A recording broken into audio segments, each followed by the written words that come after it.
Hello बच्चों, आइए प्रश्न को देखते हैं। निम्नलिखित समुच्चयों को रोस्टर रूप में लिखिए। और यहाँ पे देखो सी दे रखा है, ये समुच्चय निर्माण रूप है। समुच्चय के प्रकार होते हैं व्यक्त करने के, समुच्चय निर्माण रूप और रोस्टर रूप।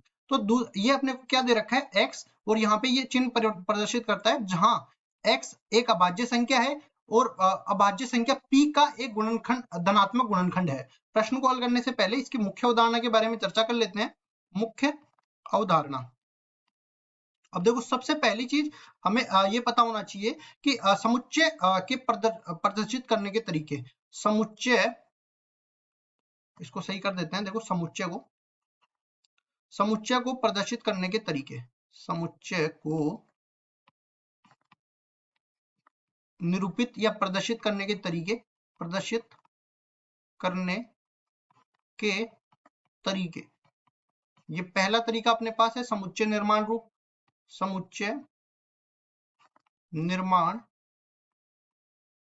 रूप। और दूसरा अपने पास है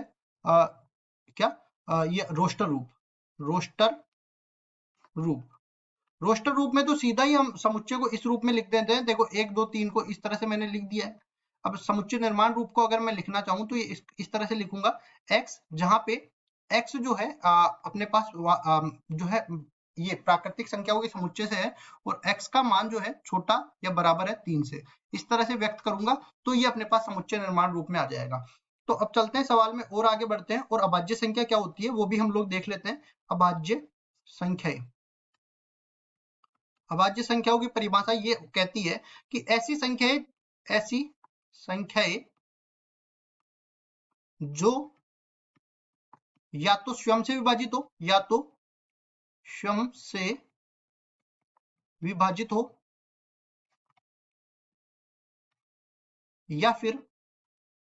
या एक से विभाजित हो। अब देखो, दूसरा तरीका इसको कहने का ये कि ऐसी संख्याएं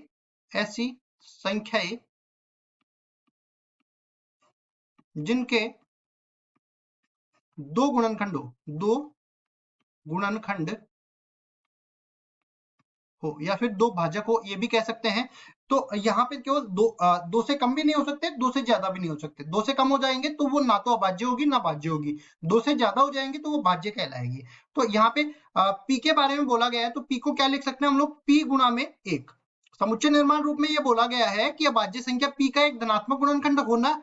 तो p जो है एक अभाज्य संख्या है, तो p गुणा एक के रूप में। देखो, दो गुणनखंड हो गए ना, तो p से विभाजित है और एक से विभाजित है। तो अगर मैं इसके दो गुणनखंड अपने पास आ गए, इनको समुच्चय निर्माण रूप रोस्टर रूप में लिखना चाहूं तो एक किस रूप में लिखूंगा। देखो, c तो समुच्चय को निरूपित करता है, और इसमें देखो एक तो एक आ सकता है और एक अपने पास p आ सकता है। ये आ गया अपने पास रोस्टर रूप, और केवल रोस्टर रूप हमें लिखना था, तो ये अपना उत्तर आ जाएगा। आशा करता हूँ ये सवाल आपको समझ में आया होगा। धन्यवाद।